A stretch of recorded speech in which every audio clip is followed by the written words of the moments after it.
ఈడి గుండె మీద గుద్దితే గాని గుండె మీద గుద్దడం ఏంటి? మ్యారేజ్ అయ్యాక పెళ్ళాలు ఫిజికల్ గా ఏం చేయలేరు, అందుకే మెంటల్ గా టార్చర్ చేస్తారు. కానీ బాగుండె గట్టిది కదా. మనం కొట్టే దెబ్బకి గుండె గులాబ్ జామ్లో మెత్తగా అయిపోవాలి. పద. అమ్మా ఈ పనులన్నీ చేయలేక చచ్చిపోతున్నా. మనం కూడా ఒక పన్నోడు పెట్టారా? బట్టల మిషన్లో వేసేవా? ముందు నా వేసాను, అయిపోయాక మీ వేస్తాలేండి. ఎందుకు రెండు కలిపేసిపోయావా? కరెంట్ బిల్లు కలిసి వచ్చేది. మీ బట్టలతో కలిపేస్తే నా బట్టలు పాడైపోతాయి కదండి. నువ్వు పెద్ద రైమౌంట్ షోరూమ్ రెగ్యులర్ కస్టమర్. పాడైపోయిన బట్టలు వేసుకుని బయటికి వెళ్తే నీ పరువు పోతుంది. కామ్గా వెళ్ళి కాఫీ పెట్టరా, కాయ పగిలిపోతుంది. పాడైపోతాయంట నీ.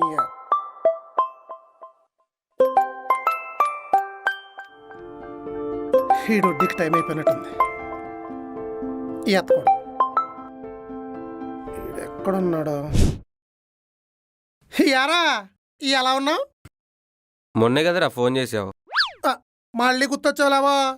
రాత్రి నీకు పెద్ద పెద్ద ప్రమోషన్లు వచ్చి పెద్ద పెద్ద కంపెనీలు పెట్టి పెద్ద పెద్ద కార్లు తిరుగుతా అందరికి డబ్బులు పంచలేక చాలా ఇబ్బంది పడుతున్నట్టు కల వచ్చిందిరా.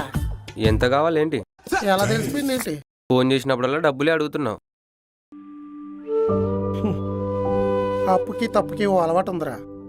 ఒకసారి చేస్తే మళ్ళీ మళ్ళీ చేయింది. ఇల్లమ్మి ఒకసారి తీర్చేయచ్చు కదరా. బ్యాంక్ కూడా బొక్కలో దోయింతాడు. ఓ లోనా? అయినా ఈ ఇల్లు మా ఆవిడ పేరు మీద ఉంది, అప్పులు నా పేరు మీద ఉన్నాయి. అప్పుల సంగతి చెప్పి దాన్ని భయపెట్టలేను. ఆ అప్పులోళ్ళ దగ్గర మాట తప్పలేను. ఇంకా ఎంత అప్పు ఉందిరా? ఆ ఎండ పడాలనే నా ఫ్రెండ్కి నేను సాయం చేశాను. కష్టాలరా, ఎప్పుడెవరిని ఇష్టపడతాయో తెలీదు. ఒకప్పుడు వాడు ఈ పొజిషన్లో ఉన్నాడు, ఇప్పుడు నేనున్నాను. టైం చూసి మీ ఆవిడకి చెప్పి బయటపడరా.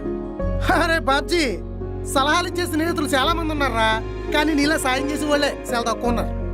పొగడకు, పంపిస్తాను, పెట్టే. పెళ్ళంతో చెప్పుకోలేని కూడా ఫ్రెండ్స్తో చెప్పుకోవచ్చు అంటారు. ఎందుకేనేమో. యావండి యావండి, వస్తున్నా. ఎల్లో డట్టి ఫిల్స్ రెండు కూర్చున్నాయి.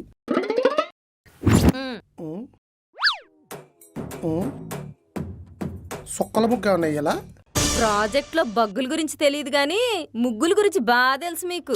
Thank you. ఆ పేపర్ ఇచ్చింది చుక్కలేయడానికి కాదు, లెక్కలేయడానికి.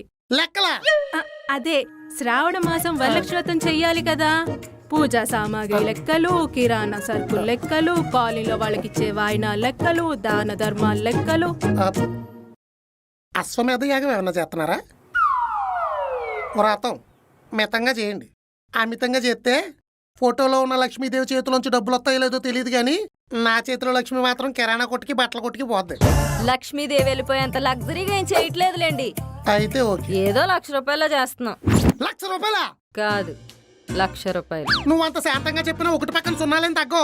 ఆ సున్నాల కోసం కాలనీ ఎంత కన్నాలు వేయాలి. కష్టపడేవాడివి కన్నాలెందుకు బా వేయడం? అక్క వ్రతం చేసేదే నీకోసం. దేనికో? నీ గుండెకాయ తలకాయ బాగుండాలనే బా. ప్రస్తుతానికి నా కాయలన్నీ బాగానే ఉన్నాయి. ఇలా లచ్చలు అడితేనే కుళ్ళిపోయి రాలిపోతాయి. ఏదో అప్పులు చేసి తేవాలన్నట్టు అన్ని తిప్పలు పడతావేంటి బా? నీ శాలరీ సెపరేట్ గా దాస్తున్నావుగా, అందులో తీయి. శాలరీ ఎక్కడ ఉంది? సత్తరకాయ మొహందానే వడ్డీల కింద అందరికీ వడ్డిచ్చేస్తాను కదా. ఎక్కువ చేసే ఉంటే నీకు కూడా ఈ పని నన్ను వడ్డిచ్చేస్తాను. బా బా మీ యొక్క సంతోషం కోసం 1,00,000 రూపాయలు ఖర్చు పెట్టడం పెద్ద లాజిక్ ఏం కాదు, కానీ మనం ఖర్చు పెట్టి అందరికీ ఫుటేజ్ ఇవ్వడం ఏంటి? లాజిక్ లేకుండా. ఫుటేజ్ ఏంటి? కనెక్షన్ లేకుండా ఉందే. ఇప్పుడు ఎవరిని వ్రతాలకు పిలిచినా వచ్చేది వాయినాలు తీసుకోవడానికి కాదు, బ్లాగులు చేసుకోవడానికి.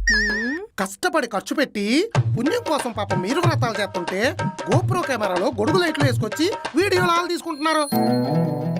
తీసుకున్న వాళ్ళు ఏమైనా తిన్నగా ఉంటున్నారా? తిన్నగా తీసుకెళ్ళి వాళ్ళు యూట్యూబ్ ఛానల్లో పెట్టుకుంటున్నారు. నేను 12 నెలలు కష్టపడితే 12 లక్షలు సంపాదిస్తున్నా. అలా 30% గవర్నమెంట్కి ఇస్తున్నా అంటే సంవత్సరంలో 4 నెలలు గవర్నమెంట్ సంపాదించేస్తున్నా. అది నా బాధ.